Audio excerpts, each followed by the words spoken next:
कक्षा 12वीं के सभी विद्यार्थी ध्यान दें। 9 दिसंबर के दिन भौतिक शास्त्र का जो आपका पेपर होने वाला है, उसके लिए मैं आपको कुछ प्रश्न दूंगी जिनको आप अच्छे से कंप्लीट करें, क्योंकि एग्जाम में इसी में से आपको प्रश्न देखने को मिलेंगे। मैंने आपको बताया है कि अगर आप 70 में से 65 अंक लाना चाहते हैं तो आपको मैं 2 सेट दूंगी, सेट ए सेट बी।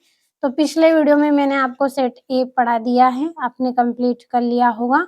तो सेट बी, चलिए जल्दी से हम इसको भी कंप्लीट कर लेते हैं और आंसर भी मैं आपको दूंगी पीडीएफ के द्वारा। तो पूरा वीडियो कंप्लीट करके ही एग्जाम देने आप जाएं। तो चलिए शुरू करते हैं। हमारा पहला प्रश्न, सही विकल्प चुनिए। प्रोटॉन में न्यूनतम आवेश होता है, तो प्रोटॉन में जो न्यूनतम आवेश है वो कितना है? 1.6 गुणित 10 की घात -19, ये आपका कूलाम है। दूसरा है, तरंग एक स्थान से दूसरे स्थान तक संचरण करती हैं, तो किसका करती हैं? ऊर्जा का। तीसरा है, धारावाही वृत्तीय कुंडली के केंद्र पर उत्पन्न चुंबकीय क्षेत्र होता है, तो कुंडली के तल के लंबवत होता है। जो उत्पन्न चुंबकीय क्षेत्र होता है वो कैसा होता है? कुंडली के तल के लंबवत। अगला है आपका, निर्वात में विद्युत चुंबकीय तरंगों की चाल का सूत्र लिखिए, तो ये सी नंबर वाला आपका यहाँ पे सही रहेगा आंसर। पांचवा पढ़ते हैं, प्रकाश की तरंग प्रकृति का प्रमाण निम्न परिघटना से नहीं मिलता है, तो कौन सी परिघटना? प्रकाश विद्युत प्रभाव, इससे नहीं मिलता है। छठा है, एक कण का द्रव्यमान m तथा वेग v है, उससे संबंधित डी ब्लॉगली तरंगदैर्घ्य होगी, तो इसका आंसर भर लेते हैं इस तरफ से। ये इसका आंसर है आपका HMV। अगला जो प्रश्न है उसमें रिक्त स्थान भरने हैं आपको। पहला है, पीएन संधि डायोड में अवक्षय परत की मोटाई डेढ़ होती है, 10 की घात -6 मीटर होती है।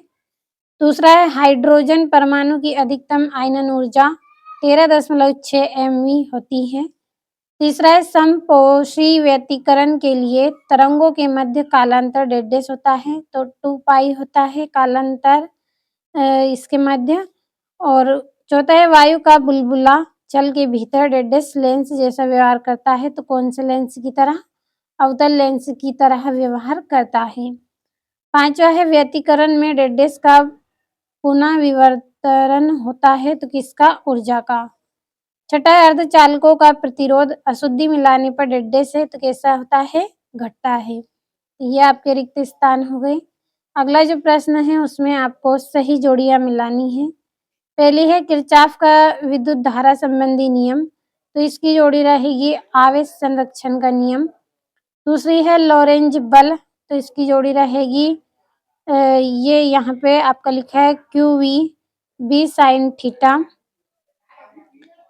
अगला है आपका तीसरा है, दृश्य प्रकाश, तो इसकी जोड़ी रहेगी आपकी न्यूटन। चौथी है, गामा किरणें, तो इसका आंसर रहेगा हेनरी बेकेरल। और पांचवी है, ट्रांसफार्मर, तो इसकी रहेगी अन्योन प्रेरण।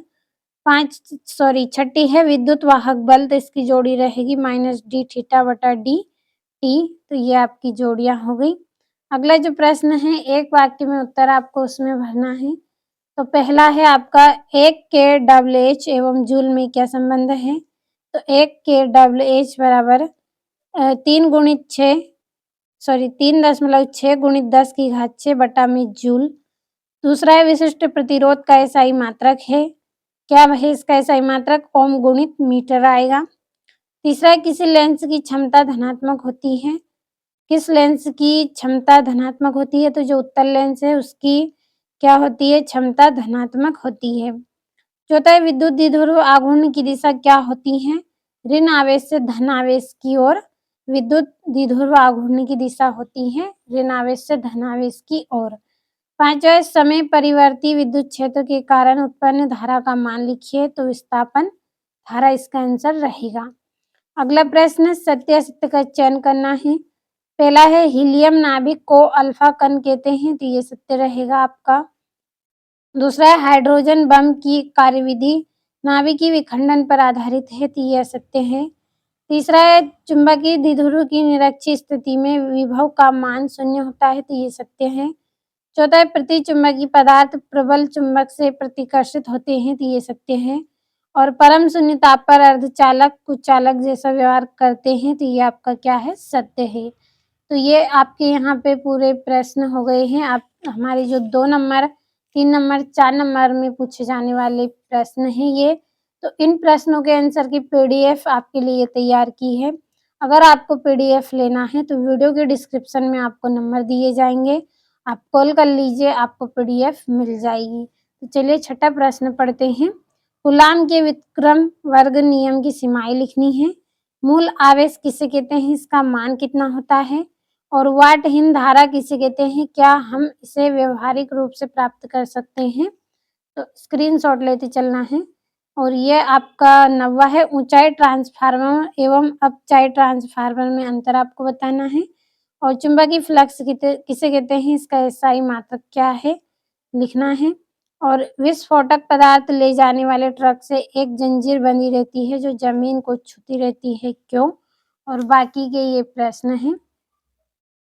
तो समय आपका कम लूँगी मैं और पूरा प्रश्न आपको यहाँ पे देखिए बताया है। तो अच्छे से आपको कंप्लीट करना है, भरोसा रखिए आप। जो सेट ए और सेट बी मैंने आपको दिया है, केवल उन प्रश्नों को आप पढ़ के एग्ज़ाम देने जाएँ। आप वहाँ पे देखेंगे कि इस पेपर में से कितने प्रश्न आपके एग्ज़ाम में रहे हैं, तो कंप्लीट अच्छे से कर लें।